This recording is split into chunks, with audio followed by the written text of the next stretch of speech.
Hi, everybody. I'm Michelle, and I'm with Jesus. Hello. And Jesus just saw the movie F1 starring Brad Pitt. So my first question is, since I haven't seen the film, what does F1 stand for? What does that mean? Oh, I don't. Yeah, I'm not an expert on F1, like the racing stuff, but I assume the F stands for Formula. So Formula One. Beyond that, I do not know. So Okay. yeah, but I, yeah, it's a great starting question. yeah, Got to find that out though. I think um I've heard of Formula One. I did not make the connection between F1 and Formula One, so that's how into racing I am. Um, Into race. Racing, Sorry. but yeah. So, what did you think? Yes. So I think that. Okay. Sorry. I think that F1 is a great film, and it gave me vibes of what's that movie? Tom Cruise and the planes. Gun. Yes, yeah, it gave me Top Gun Maverick. Not Top Gun the first one, but Top Gun Maverick. It gave me Top Gun Maverick vibes, where it's just like a fun, kind of enjoy like very enjoyable, entertaining movie. But I think it has something to say. So it wasn't voiceless in that regard, and it wasn't just like fun for the sake of fun. It was, had a purpose, had a goal, had a story. It still had a message, but it was kind of like storytelling back to the way it was, in the sense, like, I would say kind of like the 2000s, like early 2000s kind of storytelling. Brad Pitt is great. He is everything you'd want to be. He is the essential typical, heterosexual hero or protagonist. Mm-hmm. Take that for what you will, but it was a great film. I really enjoyed it, and also seeing it in IMAX on the big 70 millimeter screen was just so good. And the soundtrack, Chef's Kiss. Hans Zimmer did an amazing job. So maybe Formula One stands for straight white male in a leading role. I mean, I won't say that. I don't know. I don't know if that's true. I'm just joking. I mean, the best racer right now in Formula One is a black man from London. So Mr. Lewis Hamilton, I think. So there you Cool. go. So my next question is, can you give us like a very brief, non-spoilery synopsis of what the story is about? Yeah. Okay. So from that regard, it is pretty much everything you've seen in the trailer. If you've seen the trailer, have you seen the trailer, Michelle? I have not. Okay. For those who have, it's pretty much what you don't get anything extra from the trailer. It is like there's some surprises, of course. Like there's some things that you're like, oh snap, that happened to that character. Mhm. But it's all stuff that you would expect in a race or a racing based movie. If you watch Gran Turismo, which I think came out 2 years ago, 2 summers ago, which was amazing and a very fun and enjoyable time. If you've heard differently, those people are wrong. Gran Turismo is a great film.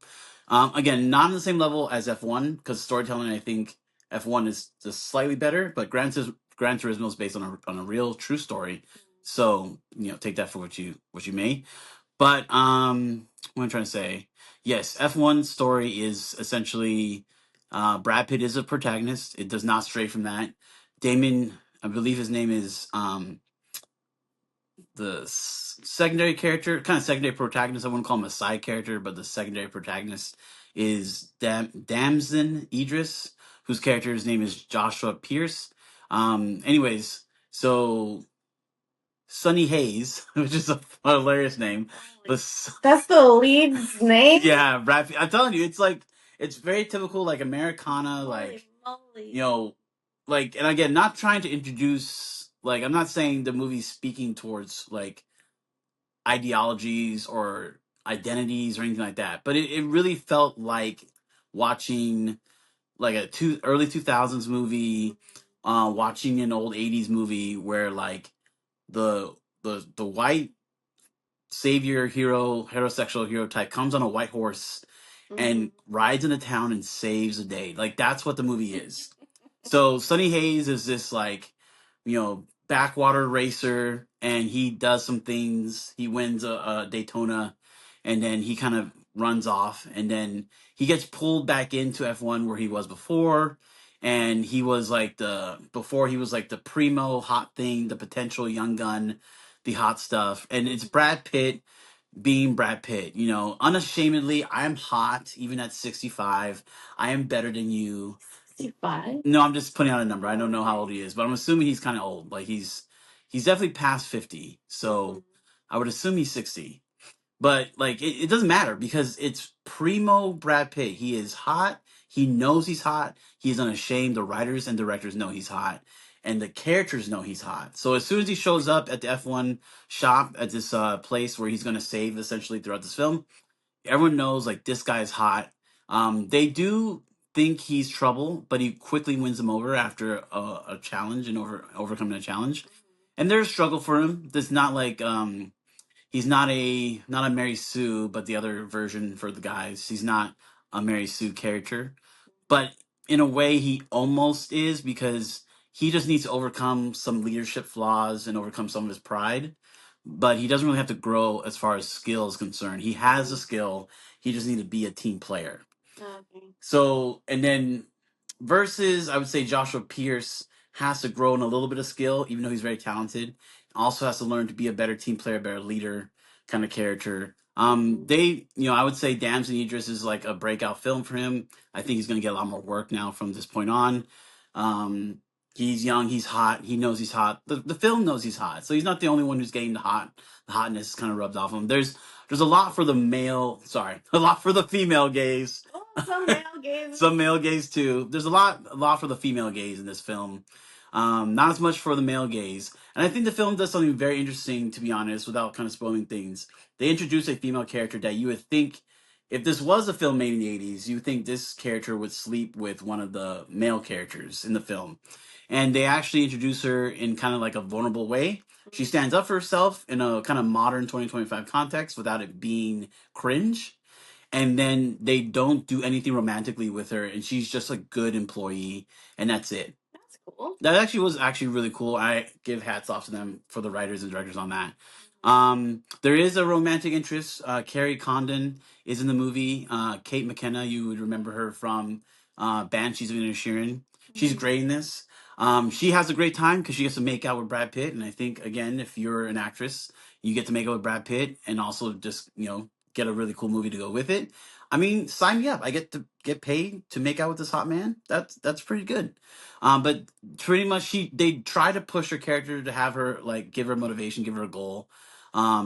She has an important role on the team, but to be honest, she's really just there for the romantic interest of Sonny Hayes.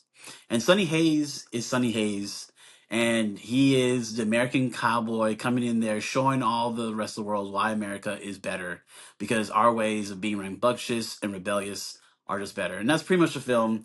The hero does win at the end of the day, and that's actually kind of nice. Usually don't see that too often anymore, in the sense of like in this typical kind of story that's played out. The hero does win. There's no real wounds or cost. There's no pound of flesh taken from the character, in my opinion.